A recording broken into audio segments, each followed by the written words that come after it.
one of the truly great immortal issues that exist from the turn of the century. Christy Mathewson, known as the Christian gentleman, one of the figures that embodies the game as much as any, one of the early inductees into the Hall of Fame, one of the most beloved figures of all time and greatest pitchers of all time. What we have here is one of his more lofty and elusive cards, issued in 1914 on that 2-year span of Cracker Jacks, widely regarded as the most beautiful productions from that era. Are the two Cracker Jack issues from 1914 and 15.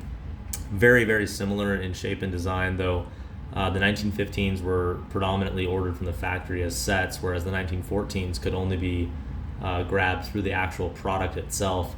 As such, they're insanely rare and very, very condition sensitive. So every one of the 1914s came out of a box of Cracker Jacks, and what you see in the toning around the edges is the oil residues and product staining that comes from the Cracker Jacks and this card having been in that box. The 1914 Christy Mathewson is one of the more elusive and valuable trading cards in the world because of its scarcity. It varies wildly from the 1915 issue, which is a portrait design. This action pose follow-through is one of the scarcest short-printed issues that exists in vintage trading cards. Because it only exists in the 1914 issue, is all the more elusive in terms of how it looks.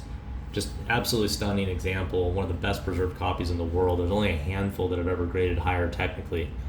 We have a very light corner crease, and again, the product stain, as can be seen, light corner wear, but otherwise really well preserved. This is not a card that beggars can be choosers around condition, but even the choosy among us will have a hard time competing with this example. Easily the best copy we've touched in recent times. It exudes qualities that you just can't replicate or improve upon very easily.